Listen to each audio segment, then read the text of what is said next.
Welcome to the Royal Caribbean Blog Podcast, a weekly look into the world of Royal Caribbean cruising. I'm your host, Matt Hochberg, and this is episode number 12. On this week's show, we're explaining the different classes of ships in Royal Caribbean's fleet.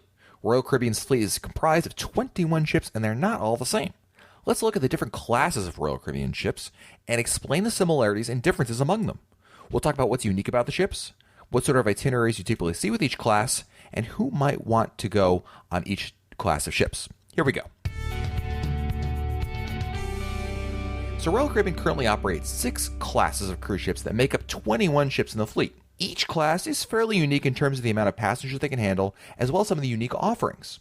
Before we actually get into each class of ships, we need to talk about something that Royal Caribbean is doing to actively reduce the differences in terms of onboard amenities among all the ships, and that's called the Royal Revitalization Program.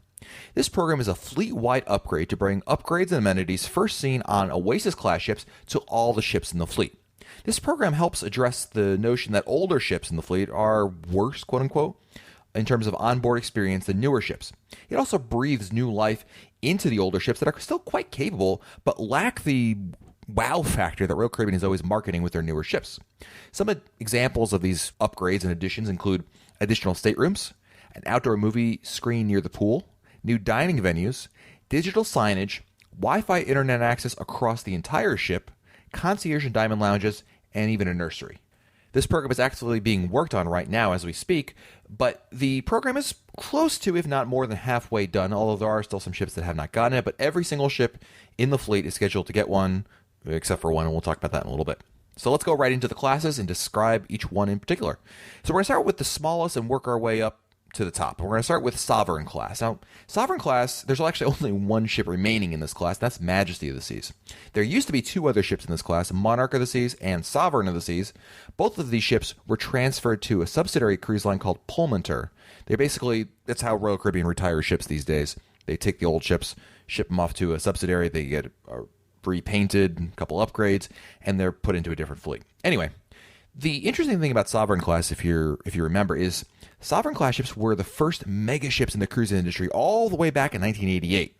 Now, Majesty of the Seas is the only cruise ship that will not be getting the Royal Advantage program, as I mentioned earlier, because, well, of its age and great likelihood that it's going to be retired and or transferred to a different line soon, much like its sister ships. That being said, it offers 4 and 3-night cruises out of Miami currently. And like all Royal Caribbean ships, it offers some trademark amenities regardless. There's a Viking Crown Lounge, a rock climbing wall, Coca-Cola freestyle machines, and even a Johnny Rockets.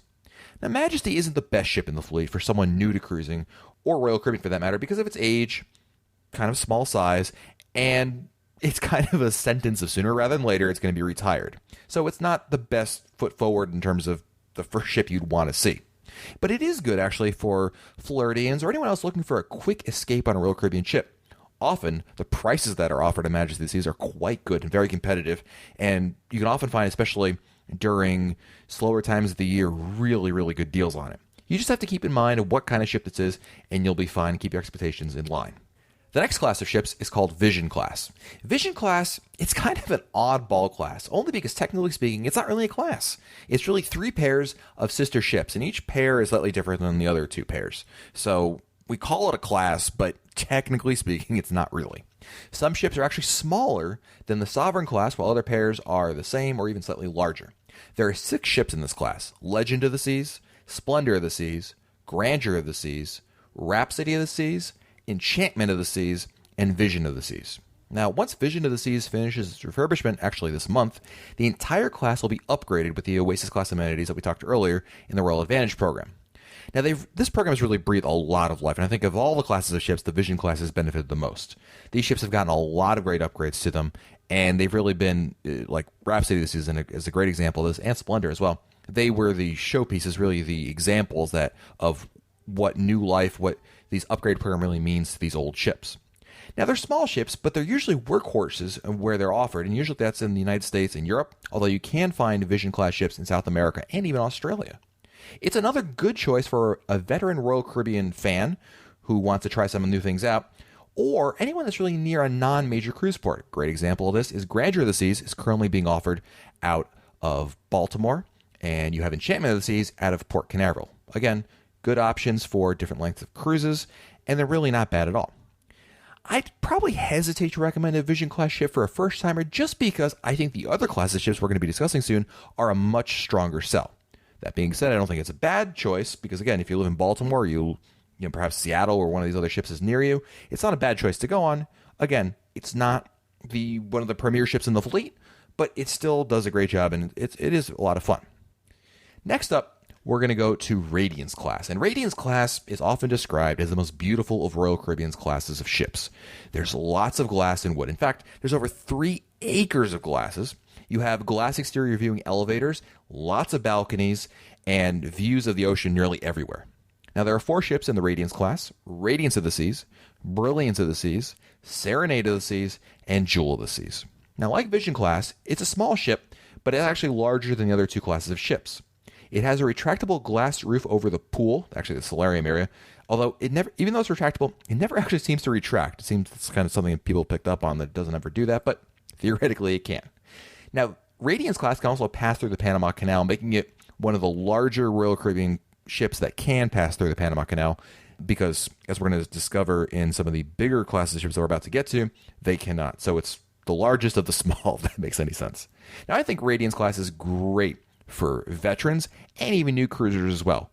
They're really, I think what separates Radiance class from its bigger siblings and even its smaller siblings is that it's that middle ground. It has about 2,000 passengers on board, which is small, relatively speaking, but more than most ships. But it's still a decent-sized ship, and it offers a lot on board. It's a great choice if you're someone who likes a more intimate experience with less passengers, but don't want to sacrifice what the ship offers on board. Having personally sailed on Radiance class, I can tell you it's a great ship, and I think it is great for both first-timers and veterans especially. Now we're going to go to Voyager class next, and Voyager class, when it was built, was the biggest cruise ship in the world. It has over 3,000 passengers on board, and there are 5 ships in this class: Voyager of the Seas, Explorer of the Seas, Adventurer of the Seas, Navigator of the Seas, and Mariner of the Seas. Now, what Voyager did was it was the first real ship class after maybe Sovereign, because Sovereign was the largest, if you remember.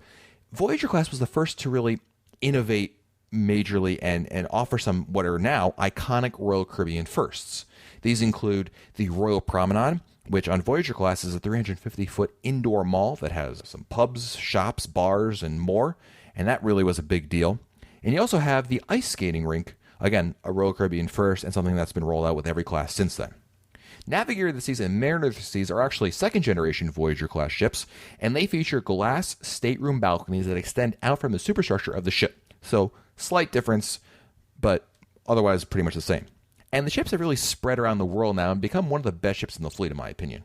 There's lots to do on board, and it really was the first-class ships to really define the idea that the ship is the main attraction, and not so much where you're going in terms of the destinations. It's a great choice for first-timers as well as veterans, and to me, Voyager class seems somewhat dwarfed by Freedom and Oasis class. Voyager class isn't forgotten by any means, but the ship seems kind of pedestrian compared to its big sisters. But nonetheless, it's the great epitome of what Royal Caribbean offers its guests, and arguably, it's the best class of ships they ever constructed. It's one of these things where it's relatively smaller now compared to some of the other ships. It's older than some of the other ships, but it's still a great ship, and on its own, in a vacuum, Voyager class is really hard to go wrong with. Next, we've got Freedom class. And Freedom class, I always describe Freedom class as being like Voyager class ships, but stretched out and made larger. They're basically just bigger Voyager class ships. Now, of course, like Voyager, when they were built, they were the largest in the world. And these ships include Freedom of the Seas, Liberty of the Seas, and Independence of the Seas. Now, like Voyager class, in fact, Freedom class is very close to Voyager class. If you've ever been on one and then the other, you're going to notice the difference, their similarities rather, very, very quickly. Like Voyager class, they have a Royal Promenade, but much larger. There's still an ice skating rink, basketball court, several pools, a mini golf course, and a rock wall. Again, these are things that are on not only on Voyager class ships, but on other Royal Caribbean ships as well. Some new features, though, that were first brought to Freedom class was the Flow Rider Surf Simulator, which has become, again, a major iconic aspect of Royal Caribbean cruise, the H2O Zone Kids Water Play Area, boxing ring, and those cantilever hot tubs over the side of the ship that my mother-in-law is petrified to go in, but I think they're a lot of fun. I really believe Freedom class is they're perfect for first-timers because they've got lots of royal wow factors, and they're often offered in competitive markets like Florida and the United Kingdom that are big with first-timers, and they're priced really well. The advantage of being second banana to the Oasis class that we're about to get to is Royal Caribbean prices them more accordingly. Even though these are massive ships that are relatively, I'm going to call it brand new, and, has a lot going for them, they have to price them lower because you have the bigger boy, the Oasis class that we're going to be talking about, really dominating those, so you have to, price them accordingly, and that means often great deals on this class of ships. Freedom of the Seas, Liberty of the Seas in the United States are often great deals depending on which time of the year, so it can be a great choice. Now, Freedom class wasn't as revolutionary as Voyager class, and it's more like a Voyager 2.0 class, but it's still a great choice, and if you get a chance, whether you're new or not new to Royal Caribbean, you really can't go wrong going on a Freedom class ship. Now, last but certainly not least, we have Oasis class. And if you've been hunting under a rock, then, I don't know how you missed the ship, because Oasis class is currently the largest ship in the world. And there are two ships that are here with at least one more ship on the way. So we've got Oasis of the Seas and Allure of the Seas, and we've got one more that doesn't have a name that is coming in a couple of years.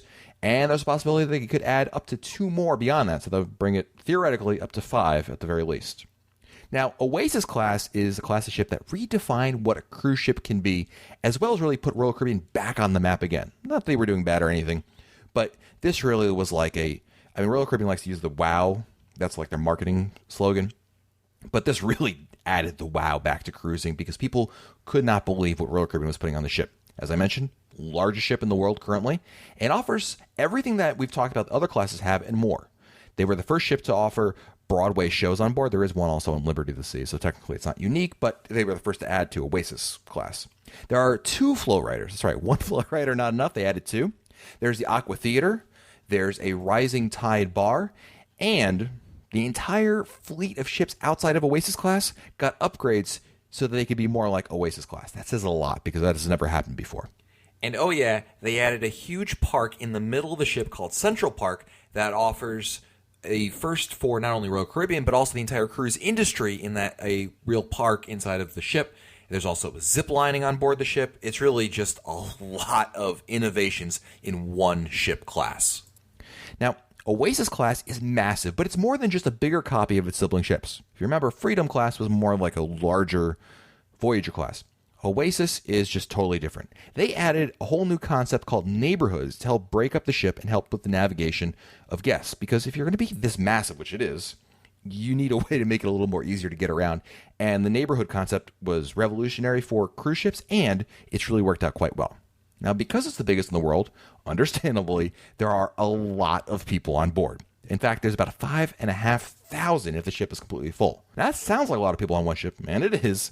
But Royal Caribbean has worked very hard to alleviate crowding issues. And if you've ever been on an Oasis class ship, you'll know that, yes, there's a lot of people on the ship, but it doesn't feel like that. It's not like you're just maneuvering constantly through a July 4th or New Year's Eve crowd on the ship. People are spread out. Royal Caribbean knows what they're doing. They put different amenities in different places, time things perfectly to help those crowds move along. So really, having been on Oasis of the Seas personally, I can tell you that it really isn't terrible by any means. And Oasis class is perfect for just about anyone. Although some Royal Caribbean fans might prefer the intimacy of the smaller classes like Radiance class or even Voyager class, I think it's one of the best choices you can make. And even though its itineraries that it sails, which currently are just the Caribbean, Western and Eastern Caribbean, it's such an amazing experience being on board that it makes up for wherever you're going.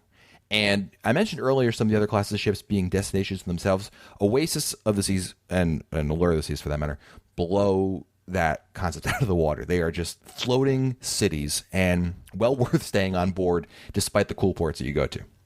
Now, there's still one more class of ships that we haven't discussed, and that's Quantum class. But since it's still very much under construction, we're going to save that for a later discussion. I want to make sure that we're not missing that, and people don't say, Matt, you forgot one more class of ships. I know it's coming. But since it's still, we don't have all the details yet, we'll hold off on that. Needless to say, though, this podcast will be covering a lot of information and news about Quantum class ships in the near future. So before we end this week's episode, I want to know from you, which class of Royal Caribbean ships is your favorite and why? Tweet us, Facebook us, or email us your answers so we can share it on next week's show with all of you.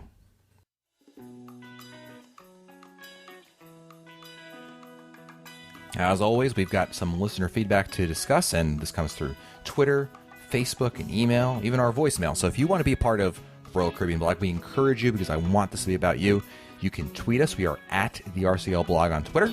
Facebook, we are facebook.com/Royal Caribbean Blog. Email, you can email us, Matt, M-A-T-T, at RoyalCaribbeanBlog.com. Or you can, of course, call the Royal Caribbean Blog voicemail by calling 408-676-9256. Let's start with some tweets, and the first one is from Sean Wallace. And if you may recall from, I believe, last week's episode, we talked to Sean about those Pullman beds, and Sean tweeted us, said, decided promenade connecting cabins, more space and easier sitters at sea. Hopefully sitters are available. My wife said no way on Pullman. Thanks again. Sean, my wife is in complete agreement with you. And regarding the babysitters, there are definitely some. I would agree, or I would suggest rather, that you go immediately to guest services on your first day on board the ship and try to book them as soon as possible. Next, we have a tweet from David Draper, who, if you recall, we were talking about our first Royal Caribbean cruise experiences, and David's, he tweeted, I was spoiled with a grand suite on Freedom of the Seas. It was incredible. The gold card treatment is like royalty, especially at Labadee. Definitely eternal grateful for Dad for that trip. And David, I am beyond jealous of you, sir, regardless if it's your first cruise or your 20th cruise. That is an amazing experience. And yes, it's very much downhill from there. Next up, we have an email from Christy, who writes, I just started listening to your Royal Caribbean Blog podcast. I'm already a Disney podcast, WDF Today groupie of yours. I love your shows. I have a request for a show, Cruising with Kids, Different Aged Kids. I have a new baby and always love new information about the topics I'm not completely familiar with. Finally, do you have any other podcasts? Christy, first I'll tell you I don't have any other podcasts, so rest assured, no worries about that. And I appreciate you checking out my other podcast I do about Disney World. That's always fun. In terms of your suggestion, that is a great idea about cruising with kids, because especially different age kids. I think Royal Caribbean, in fact, I know Royal Caribbean is marketing itself towards families, and they want to be a family-friendly cruise line. So obviously that means you're going to have more than one kid. You're going to have different age kids, and that can vary considerably. So I think we will definitely have to be looking at that topic. Thank you for that, Christy. Next, we have a Facebook message from David. Just finished listening to episode 10. Great discussion about the drink packages. For me, it does not make sense for my wife because she does not drink, and having to drink 8 to 10 drinks every day would be difficult. Thanks for the excellent podcast. I really enjoyed the ship review shows. I appreciate all those great comments, David. Thank you so much. And I agree, the per day needs in order to make that drink package worth it, 8 to 10 drinks, as I mentioned, that's a lot. Now, I'm not saying it's impossible, and you can very much be done, but it is a lot, and it's a lot to be doing, not just in one day, but of course, over the course of your entire cruise. So I hope it works out for you, and I hope you get a chance to enjoy your next cruise as well. Lastly, we have a message from Edith, also on Facebook. And Edith writes, I'm going on a cruise November 17th, Freedom of the Seas, Port Canaveral. What's the ideal time for registration at the port? Well, Edith, I think the best suggestion is to get there as early as you can. I suggest getting there about between 10:30 and 11:30 a.m. at the latest. I think there's two main reasons for that, and I've said this before. One, if you get there early, your vacation begins earlier. Two, the price of your cruise is the same whether you show up at 10:30 a.m. or you show up at 3 o'clock p.m. You may as well get on board, start the fun earlier, and of course you're going to get that included lunch on your cruise in the Windjammer. So, Edith, that might be a great opportunity for you to not only... It's a great excuse. I would say, well, you get on the ship earlier, you get a free lunch out of it. How can you go wrong, right? So, get there about 10:30 or so. You'll be one of the first groups let on board, and you should be all set. Thank you to Edith and everyone else who sent all those great comments this week. I love hearing them. I love reading them, and I love, obviously, talking about them on this podcast. So if you got them, send them over here. I'd love to hear it from you as well. So until next time, I'm Matt Hochberg, and we'll talk again soon.